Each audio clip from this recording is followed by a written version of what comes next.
qui est effectivement Daf Yud Zayin, contre toute attente, et que vous remarquerez que quand on va tourner la page de Yud Zayin, eh ben on va finir le Pérec. Et donc, normalement, quand on finit le Pérec, il faut faire un sioum. Donc, David va nous amener des gâteaux qu'on ne pourra pas manger. Ouais. Ah non, mais tu n'étais pas là pour tout le Pérec. Donc, on n'aura pas ton sindou. Ouais. Comment? Non, mais c'était pas sérieux. David, t'es prêt, David? On attaque! Donc, nous, on avait fini le sujet juste avant Kippour, le sujet des huiles et Ratson. Est-ce qu'on dit les tfilotes personnelles avant Hil Ratson, entre les deux Hil Ratson? Est-ce qu'il faut dire Betlal de Hil Ratson? Il faut dire de Hil Ratson, vous vous rappelez de cette question? Est-ce qu'il faut dire de Hil Ratson? Oui, aujourd'hui. Est-ce qu'il faut dire de Hil Ratson? T'as pas écouté la Lara? Bon, on va le faire ça aussi. Est-ce qu'il faut le dire, les deux Hil Ratson? C'est pas où les deux là? Est-ce qu'il faut le dire? Non, pas obligé. Pas une obligation. Ah, il faut dire lequel? Le premier ou le deuxième? Premier. Razak, Léon et Rouven, le méridien. Ils disent comme ça, le Shouchan il est possèque, le premier est obligatoire et on ne peut rien dire avant il Ratson par répondre au Kaddish. Et le deuxième, Reshoot, on a le droit. Le deuxième, c'est un Reshoot, on a le droit. On n'est pas obligé de dire le deuxième. Alors pourquoi on peut se rattraper de il y a Lévéavo alors? Donc on n'a pas dit le deuxième alors? Alors pourquoi on peut se rattraper quand on est au milieu de Elokai, Netzor, Leshoni? Je suis en train de dire Elokai, Netzor, Leshoni. Et, si je dis pas le deuxième Yuli Ratson, pourquoi on ne dit pas que j'ai terminé ma tfila alors? On a dit tant que je suis dans ce truc-là, je peux reprendre y aller Veavo de Rosh Chodesh. D'accord? Oui, il faut le finir. La tfila, c'est termine le premier, il est Ratson. Non, c'est ce qu'on voit que non. On voit que la tfila se termine pas au premier Ratson. La preuve, c'est que Beck t'a dit le premier Ratson, quand tu es encore dans cette prière-là de Elokai Netzor Leshonimera, si tu t'es rendu compte que tu as oublié de dire Yalevé Avo, tu peux te reprendre. Donc elle n'est pas complètement terminée la tfila. Également, tu ne peux pas répondre à tous les amens du Kaddish à ce moment-là. Et pour le Rav de Sèvres, tu ne peux pas dire Imlor à ce moment-là. Kafarim, tu peux dire Imlor.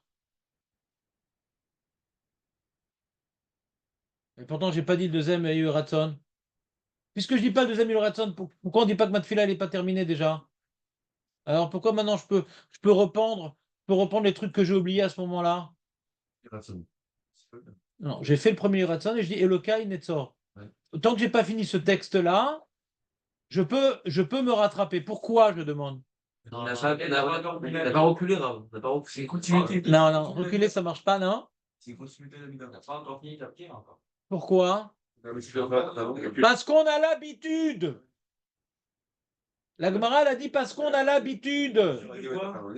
Si tu as l'habitude de faire des tachanunim après la tfila, c'est que tu n'as pas terminé ta prière. Le paramètre, c'est parce que celui qui n'a pas l'habitude de dire Elokai Netzor, même si aujourd'hui il veut le dire, eh ben il a fini sa prière. Parce qu'on a l'habitude, donc c'est un rajout permanent, et donc ça rallonge la prière. Les mecs, Memo Boost, 3 fois par jour. Tu sais, c'est quoi les aliments qui sont bons pour la mémoire?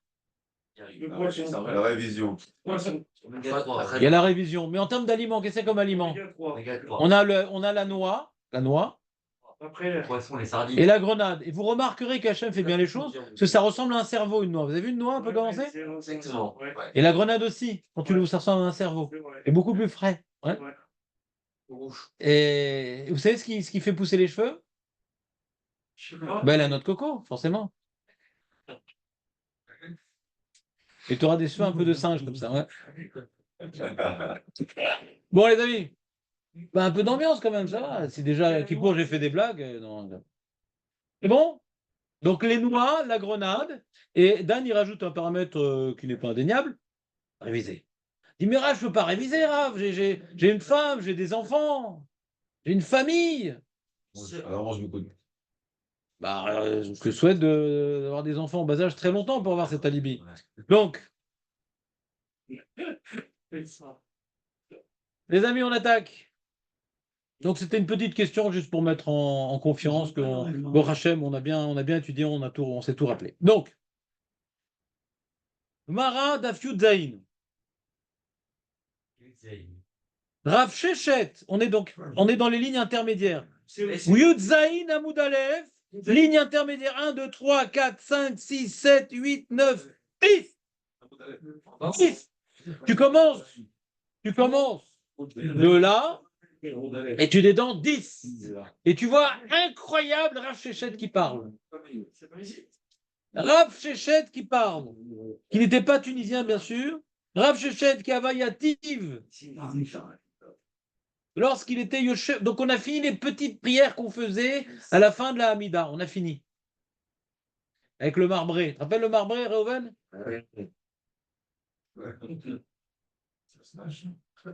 Rav Shechet qui avait Yativ, Betaranita, Rav Shechet, donc quand il était en train, d'être Yoshev. Yativ, c'est Yoshev. Parce que le Tav et le Shin s'inversent. Le Tav en araméen, ça fait un Shin. Plata, Shlosha. Ouais. Tata Nicole, c'est Chacha Nicole. Ouais. Rav Shechet, Rav Tetet. Ouais, donc Rav Shechet, Kava Yativ. Qu'est-ce que je ne dois pas vous faire pour que vous reteniez les choses? Beta Anita, Batar, des Matzle. C'est quoi Matzle, Aurel? Matzle? Hazard. Amarachi. Après sa prière, qu'est-ce qu'il disait? Ribona Olamim. Créateur des mondes. Galou Lefanecha. Toi, tu sais, Hachem, c'est clairement devant toi. Bezman chez Bet Amikdash Kayam, quand le Bet Amikdash il existait. Adam Choté. Ou Makriv Korban. Quelqu'un il fautait, il apportait un korban. Quel korban il apportait?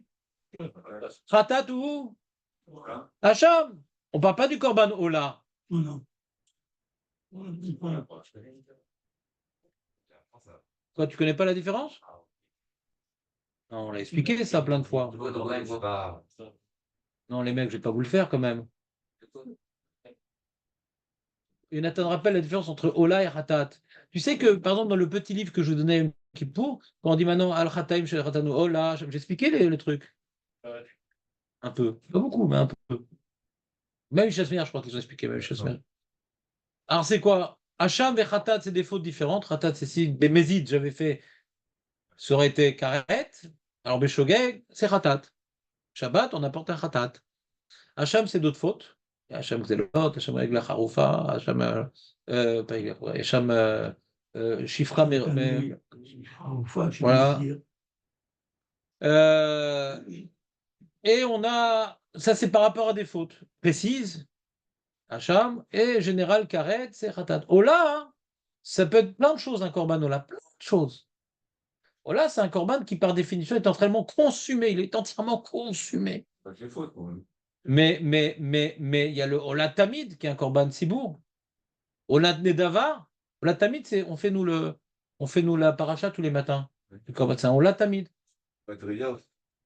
Ouais. Et il y a le Ola Trira, c'est personnel. Quand je vais au Beth Amikdash, j'apporte un présent au roi avant de me présenter devant lui. Ça, c'est Ola Trira. Et il y a Ola Nedava. Même le goy, il peut apporter Ola Nedava. Sur quelle avéra, ça, voilà? Alors, c'est une marloquette, mais c'est-à-dire, il y a certains midrashim qui rapportent que Olat, comment dirais-je, on apporte Olat Nedava pour être mechaper sur une bitul midutase ou pour les marchavot. Rashi rapporte que quand on a des marchavot, des mauvaises marchavot, comment on imite kaper pour les mauvaises marchavot, on apporte une Ola. C'est Dava qui est obligé. Parce qu'il y a marqué là-bas, il y a marqué une kapara. La question des Rishonim, pourquoi marqué kapara dans Ola Nedava? Alors c'est mechaper ou bien sur marchavot raot, Rashi rapporte, Rabban il rapporte, bitul midutase. D'accord? Mais ici, les Mefarshim, ils expliquent que la tuila de Rav Shechet, quand ils parlent de Korban, on parle de Korban qui est directement lié à la faute, pas qui s'occupe un peu de la faute. Ouais. Parce que pourquoi maintenant on ne parle pas du Ola? La Ola aussi, c'est une kapara. Pourquoi ils n'ont pas voulu expliquer qu'on parle de Ola? Regardez dans la suite. Donc, Adam roté makriv Korban, ven makriv et là, helbo vedamo. Dans Ola, on est makriv à kol. Par contre, dans Khatat et Hacham, le Chelev et le Dam, on était makriv, et les Kohanim, eux, ils mangeaient. Kohanim, Ochlim et Baalim, Itkaprim. Dans Ola, hein, personne ne mange. Qu'est-ce qu'on donnait aux Kohanim dans Ola, Eli? La peau. D'où l'expression j'aurai ta peau. Il disait comme ça au veau dans les yeux, j'aurai ta peau. Ça, c'est dans Ola. Et ça se bouffe pas, la peau. D'accord? La peau de vache. Un petit tapis. D'accord? Mais par contre, quand quelqu'un faisait une faute, par exemple, khatat, il y avait le dam et le halev qui étaient consumés, mais la viande, elle était consommée par les kohanim. Kohanim, ochlim ou ba'alim, itkaprim. Et donc, ici, puisqu'il y a marqué helbo vedamo, donc on ne parle pas de hola. À l'époque, le Beth Amikdash, on faisait des averot, on a apporté le khatat ou le hacham, et on a apporté le halev et le dam pour avoir la kapara. Où suis-je? Il y en a un qui est. Il n'y a rien pour nous, enfin pour les Kohanim, quoi. Toi, tu veux bouffer? Non, pas vous, pour les Kohanim. Bah si, je viens de le dire. Khatat et Hacham, ils bouffent les Kohanim. Non, La il n'y a viande. rien pour les Il Kohanim. n'y a rien. Mais je viens de te dire, le hola, Là, il y a la peau. bah ils bouffent pas. La peau, on peut pas la porter sur le misbéar. On peut pas la bouffer, donc on donne ce qui reste, quoi. C'est les restes. On peut rien en faire de la peau. Et comme les Kohanim, ils sont dans le service, alors c'est une sorte de compensation. Mais c'est pas macrivable, la peau. D'accord? Ouais, ça t'embête qu'ils reçoivent à chaque fois quelque chose? C'est fort.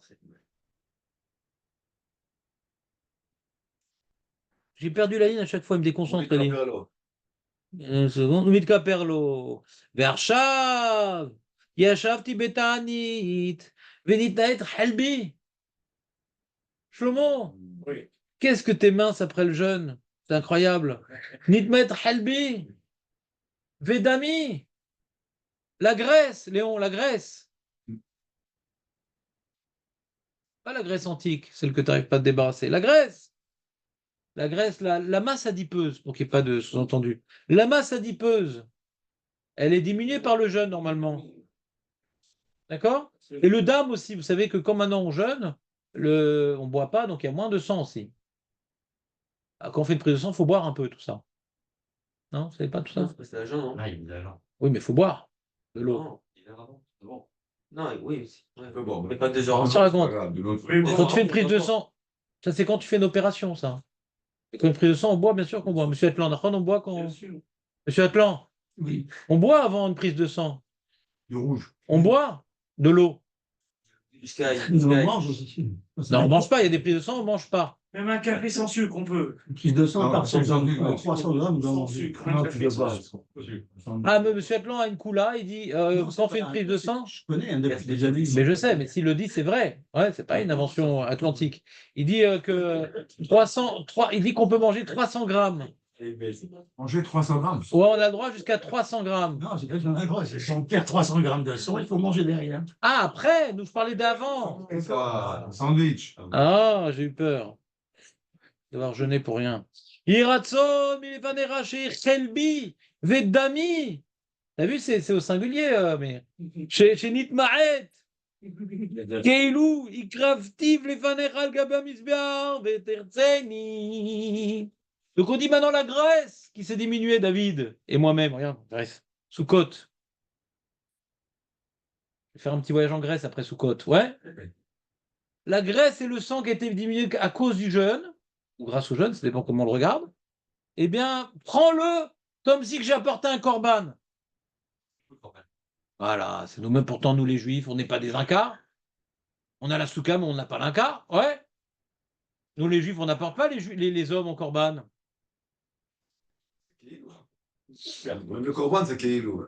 Alors justement, le Ramban, il rapporte au début du Sefer Vaïkra que le Even Ezra, je crois que c'est Even Ezra, je ne sais plus c'est qui, il rapporte le Ramban une opinion qui dit que quand on apporte le corban, il faut se projeter comme si que nous-mêmes, on devrait mourir. Tous on a fauté. Et quelque part, la mort du corban, le sang qu'on apporte, c'est notre sang. D'ailleurs, c'est souvent du sang d'animal qui ressemble à notre sang. Ouais. N'apporte pas du sang de méduse. L'argent, c'est d'anime. Ouais. Ton sang. Ouais. Vous dites, t'as pas 100 balles? Ouais. Les amis, soyez un peu sérieux. Donc, il y a quelque part une identification à la bête, ouais, qu'on voit, et les Mefarshim, ils rapportent, les Achronim, ils rapportent ce Ramban ici sur cette Gemara-là, c'est-à-dire qu'on voit cette identification, elle est rapportée dans la Gemara. Quelque part, je ne sais pas si c'est la preuve, c'est une illustration supplémentaire que, quelque part, quand une bête, c'est comme ce qu'ont fait les mecs quand ils font les caparottes, même si le Shulchan il est contre. Le minhag, c'est de faire des caparottes, ouais. Je ne sais pas si, quand on va dans des endroits, il y a plein de poulets qui soufflent le martyr, il y a une mitzvah de faire, ouais. Et ils mettent plein de cajots de poulets, les laissent toute la journée au soleil et tout, sont moitié moribonds et tout. Je pense pas qu'il y ait mitzvah, c'est Tsar Balechaim. Tsar Balechaim. Mais bon, normalement, comme on faisait nous avant, au Maroc, en Tunisie, là-bas, ils prenaient un poulet, ça, ils faisaient un shrita, juste un petit tour comme ça, et 3 petits tours, et puis ils s'en vont. On les faisait à la shrita et on le donnait aux pauvres. C'est ça le minag. Mais là, le mifa'al qui font des ofot, je ne sais pas si c'est bien. C'est Tsar Balechaim, les Anud Da'atim. C'est des rabbinim qui parlent de ça d'ailleurs. Ouais. En tout cas, avec Itzour. Quand maintenant on fait caparotte, lui il va à la mita et moi je vais. On s'identifie quelque part. C'est bien qu'on lui fait la shrita devant nous et tout. Après le poule comme ça. Ouais, c'est bien d'assister à la scène, de voir la mort. C'est mes horaires la tchouva. On est ou pas? Alors c'est un peu cette idée-là ici. Le ta'anit, c'est quelque part, il y a une retenue, il y a un sacrifice. Donc vous voyez qu'on ne parle pas du corbanola, parce qu'on parle de chelev et d'âme. Et il y a un certain nombre de commentateurs, dont le Rav Kook, qui dit que chelev et d'âme, ça fait allusion à deux choses. Monsieur Atlan, nos fautes, elles peuvent être entraînées ou bien par une recherche de motarot. C'est quoi motarot? C'est pas une femme qui a une moto. C'est quoi motarot? Voilà. Le mec, il veut se refaire, il veut agrandir son appartement, il veut une belle voiture, etc. Et à cause de ça, bah, il va pas être très honnête, machin. Il veut kiffer sa race. Donc ça, il y a des avérotes qui sont entraînés par la recherche du plus. Il y a des avérotes qui sont entraînés par la recherche du vital. C'est vital pour moi, donc c'est plus fort que moi. Vous comprenez ou pas? Alors ils expliquent, le Rav Kook aussi, que le Helev, c'est la graisse, c'est ce qui est en plus. C'est Mechaper sur la Vera qui est entraînée par la recherche du plus. Et le Dam, c'est vital. Par même la recherche du vital aussi, et ce n'est pas justifié. Une Avera qui est faite, mais j'avais pas d'argent, il fallait que je vole. Tu comprends ou pas? Non, tu comprends pas? Voilà un certain nombre de commentateurs qui expliquent la symbolique du Khelev et du Dam qui est Mechaper sur la Vérote entraînée par la course des plaisirs et le Dam par la Vérote qu'on se permet de justifier parce que c'était nécessaire et c'était vital. Aurel, toi tu te mets plus dans le Khelev ou dans le Dam? Alors explique-moi la différence entre le Khelev et le Dam. C'est ce qui est en plus, quoi. Et quoi? C'est quelle Avera? Tu fais en Calavera. Le matériel, d'avoir plus. C'est de chercher ce que tu n'as pas besoin. La course au plaisir, la course à l'inutile, ça fait faire des avérotes. Pourquoi? Parce que quand tu es dans la course au plaisir, à la course à l'inutile, qu'est-ce qui se passe dans ta tête? Ben, tu n'es pas avec Dieu. Tu as toujours besoin de quelque chose. Donc tu n'es pas avec Dieu. Tu comprends ou pas? Tu as gagné un peu, tu gagnes encore plus. Tu as une voiture, tu veux toujours mieux. Tu as un appart et tu vas tout le temps le refaire. Mais c'est pas assourd de refaire l'appartement et tout. C'est pas assourd, mais tu as la tête ailleurs. Et quand tu as la tête ailleurs, tu fais d'avérotes. C'est ça le problème de la course au plaisir. Quand on avait parlé, vous vous rappelez de. On a parlé de prix-shoot. Il y en a qui se shootent au prix, ouais, les herbes sympathiques. Et nous, on dit prix-shoot. C'est quoi prix-shoot? Parce que quand tu es trop plongé dans des besoins matériels qui sont superflus, le problème des besoins matériels superflus, c'est qu'ils sont infinis. End-sauf. Donc tu peux être complètement déconnecté d'Hachem du début de la journée jusqu'à la fin. Du début de ta vie jusqu'à la fin. Que End-sauf. des trucs superflus. Alors que le problème vital, c'est des fois, tu as un truc, c'est vital, ouais, mais c'est moins fréquent, mais quand ça t'arrive, c'est très dur de retenir. Vous comprenez ou pas? Le mec, il crève la dalle, il est invité à un mariage où le mashgar, officiellement, il te dit, je ne suis pas sur place, on m'a payé pour ne pas être là, Waouh. Waouh. Au revoir. mais j'ai faim! Mais j'ai faim! Alors c'est dur de tenir, que t'as faim? Tu comprends ou pas? T'as soif? T'entends ou pas? Voilà, c'était sympa le Kheleb et le Dam. Vous avez aimé l'image ou pas? C'est normal. Bah moi aussi. Je suis pas seul, je suis content. Ouais. Bah, vous voulez partir déjà? Il reste 2 minutes. Il va faire. Il gratte. Qu'est-ce qu'il dit, Rachid? Il n'y a pas un Rachid, quelque chose? Attends. Attends. Non, il n'y a pas de Rachid. Non, il n'y a pas de Rachid. Dommage. Pas beaucoup de choses. Aïe, aïe, aïe. Et bien même dans le Shulchan Aruch Halachot Ta'anit, je rapporte cette fila-là. Je dit Tov Lomar, Betachanonim Shachar Tfilat Mincha, Lachar Elokai Netzor, Ribon Kololim. Cette fila-là de Rav Shechet, le Shulchan Aruch la rapporte, les amis. Eli, quand il y a un Ta'anit, il est bien de dire cette fila de Rav Shechet après Elokai Netzor, avant le deuxième Yul Ratson. Vous suivez ou pas? Non, c'est pas?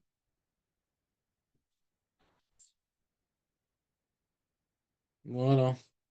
Et il y a marqué que pour que le korban soit mechaper, il faut aussi faire tchouva. Donc le ta'anit de jeûner, ça sert à rien si tu fais pas de tchouva. La manière que le korban n'est mechaper que avec la tchouva, le ta'anit aussi, le mechaper avec la tchouva. C'est pas juste, ah, j'ai maigri, j'ai fait tchouva. Non, ça s'appelle un régime d'écolo. Ça va entraîner moins de consommation d'énergie qui va entraîner de la pollution dans l'univers. Ouais, on s'en fout de ça. Je vous souhaite une bonne journée. Non. Il est 10h, bien sûr qu'il est 10h.